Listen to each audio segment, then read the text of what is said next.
मित्रांनो नमस्कार सर्वांना, जय शिवराय, जय भीम. बघा, आता 2 दिवसापासून एक गोष्ट सोशल मीडियावरती जास्त व्हायरल आहे. ते म्हणजे बाळासाहेब आंबेडकरांनी लिहून मागितलं महाविकास आघाडीला. काय मागितलं लिहून? की तुम्ही भाजपसोबत पूर्वी होता, खास करून त्यांनी शिवसेनेला बोललेलं आहे, आणि तुम्ही आता पुढे जाणार नाही त्याची गॅरंटी काय? तुम्ही लिहून द्या की आम्ही भविष्यामध्ये भाजपसोबत जाणार नाही. त्या गोष्टीला संजय राऊतांनी नकार दिला आणि रोहित पवारांनी ती गोष्ट ॲक्सेप्ट केली. रोहित पवार बोलले की जर आम्हाला लिहून द्यायचं असेल तर आम्ही लिहून द्यायला तयार आहे आंबेडकरांना. हा मुद्दा होता. पण या ठिकाणी संजय राऊत साहेब लिहून द्यायला का तयार नव्हते?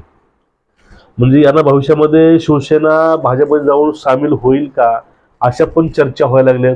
आणि सत्तेसाठी परत शिवसेना जाऊन भाजपला मिळू शकते, ह्या जास्त चर्चा सध्या वाढत आहेत. पण यावरती भाजप काय म्हणतंय की शिवसेनेनं आमचं मन दुखावलं आहे आणि शिवसेनेला कोणत्याही परिस्थितीमध्ये सोबत घेणार नाही. हा मुद्दा होता आपला. बघा, आता यावेळेस संजय राऊतांनी गोष्ट सांगितलेली आहे.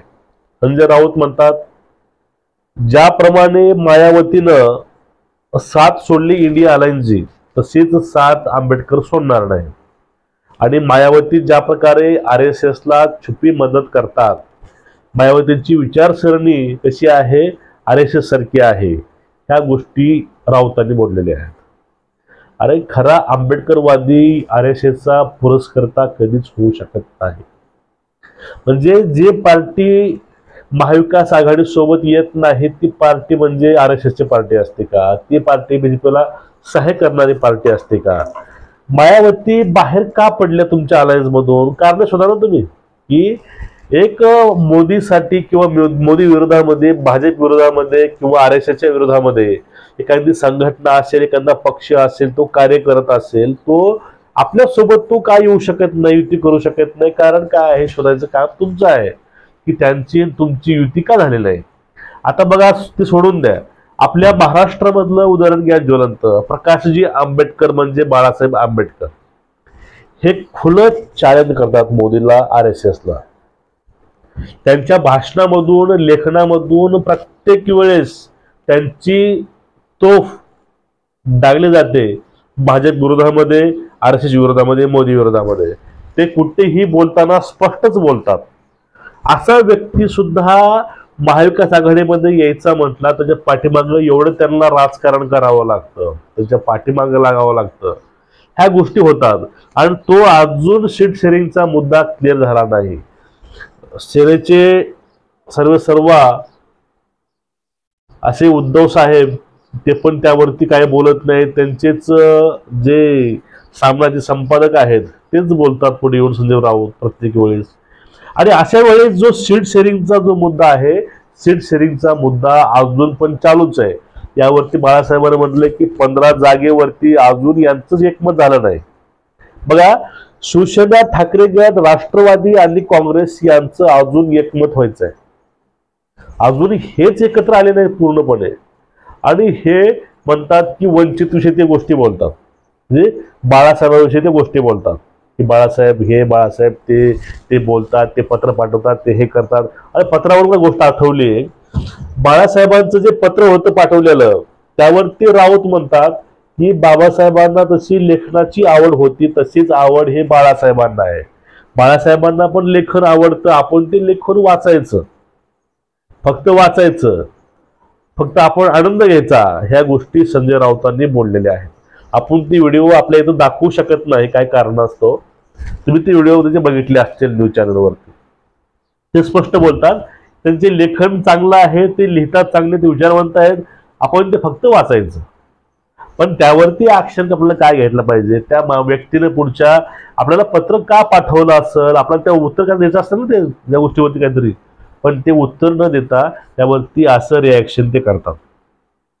आणि बाळासाहेबांनी सांगितलं होतं की अजून 15 जागेवरती त्यांचं एकमत झालं नाही.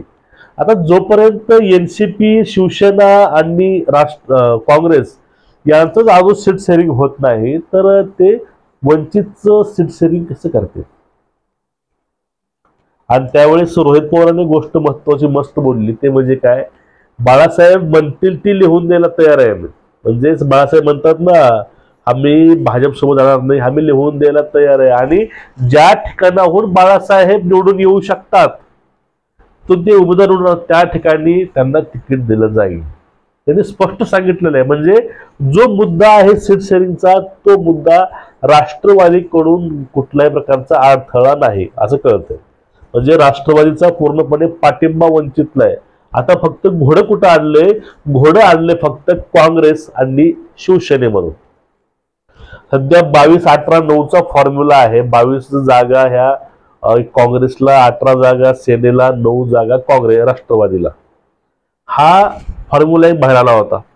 आणि त्यानंतर आज असं कळलं की असा गौप्यस्फोट केलाय बाळासाहेबांनी की 15 जागेवरती अजून त्यांचं एकमत झालं नाही. जोपर्यंत ते आपापले भांडणं मिटवत नाहीत तोपर्यंत आमचं काय, बरोबर आहे ना. जोपर्यंत तुम्ही महत्वाचे पक्ष आहात, तिकडे जर तुमची युती तुम्हाला करायची आहे, जर तुम्ही अजून तुमचे प्रश्न तुम्ही मिटवले नाहीत, तुमचा अजून जो हेवा देवा आहे तो पूर्ण झाला नाही, तुम्ही आताच एक झाला नाही, तर तुम्ही कसं काय तुम्ही हरवू शकाल भाजपला? शक्य गोष्ट नाही. आज 6 तारीख आहे. आतापर्यंत कुठलाही प्रकारचा ठोस असा पाऊल उचलला नाही. महायुतीनं न उचलू त्या महायुतीची गोष्टी वेगळी आहे. त्याच्याकडे पहिलेच पॉवरफुल लोक आलेले आहेत. थोडं तरी कुठतरी आपण कमी पडलोय. यासाठी आपला पॉवरफुल व्यक्ती सोबत घ्यायचा आहे. त्यामुळं समसमान जागा वाटप करा. आपला उद्देश काय आहे सांगा. आता फक्त मला एवढं सांगा, आपला उद्देश जर एक असेल तर सर्वांनी मिळून त्या गोष्टीला पराजय करण्यामध्ये काय चुकीचं आहे? एकमेकाची ताकद ओळखून, एकमेकाला सोबत घेऊन, एकमेकाला सहकार्य करून, एकमेकाला पूर्णपणे साथ देऊन जर हा प्रयत्न केला तर हा प्रयत्न पूर्णपणे यशस्वी होऊ शकतो. हा प्रयत्न पूर्णपणे बसू शकतो. आणि ज्यावेळेस हा प्रयत्न यशस्वी होईल त्यावेळेस भाजपला नक्कीच धूळ चारली जाईल. पण ते कधी होईल? जर समान विचाराचे, समान ध्येयाचे लोक एकत्रित आलेत तर. त्यासाठी जागा वाटप हे कारण नसावं. महत्वाची गोष्ट, जागा वाटप हा बाजूला ठेवून ज्या ठिकाणी ज्या पक्षाचं वर्चस्व आहे, ज्या ठिकाणी जो पक्ष जागा मिळवू शकतो, ज्या ठिकाणी तो पक्ष 100% आपली कमाल दाखवू शकतो, असे प्रत्येकाने आपापले मतदारसंघ वाटून घ्या. पूर्वीच्या गोष्टी वेगळ्या होत्या, कारण त्यावेळेस अखंड राष्ट्रवादी होती आणि अखंड सेना होती. त्यावेळेस समजून घ्या एखाद्या वेळेस की एखादा मतदारसंघ मुंबईमधील त्या ठिकाणी पूर्वी सेनेचं वर्चस्व होतं, पण आता सेना ही दुभागलेली आहे, सेना ही फुटलेली आहे. त्यावेळेस त्या जागेचा विचार करणं गरजेचं आहे की त्या ठिकाणी जागा, सीट कुणाची बसू शकते. भावनेची आहारी जाऊन चालणार नाही. कारण जर हा चान्स गेला तर परत 5 वर्ष आपल्याला सहन करायचे आहेत. त्यामुळे सर्व हेवे धेवे सोडून सर्वांनी समान कार्यक्रम राबवून ज्या ठिकाणी ज्यांची पॉवर आहे ते सीट शेअरिंग करून, हा सगळ्यात चांगला फॉर्म्युला आहे तोच. ज्या ठिकाणी ज्यांची ताकद आहे तिथून त्यांनी लढायचं आणि सीट निवडून आणायची आणि 40 पार करून दाखवायचं. हे करत असेल तर त्याला 1 नंबर फॉर्म्युला हाच आहे. तो फॉर्म्युला तरी अंमलात आणावा. आणि जे संजय राऊतांनी जे असे काही वक्तव्य आहेत, फक्त बोलत बसून टाइम घालवू नये. थोडंसं ठाकरेंना बोला, पण सांगा ठाकरे थोडे बोलतील. आणि ह्या गोष्टी आहे त्या गोष्टी लवकर क्लिअर करून घ्या. तर याविषयी काय जो निर्णय येईल तो निर्णय येईल. पण या ठिकाणी जर भाजपला हरवायचं असेल तर या महाविकास आघाडीला असं पोरखेळ करून चालणार नाही. यांना एकत्र येऊनच, अशी मुठ बनवूनच त्यांना सहकार्य करून हा लढा द्यावा लागणार आहे. तुमचं एकूणच याविषयी मत काय आहे नक्कीच कमेंट करून सांगा. चॅनलला सबस्क्राईब करा, बेल आयकॉन दाबून व्हिडिओ शेअर करा.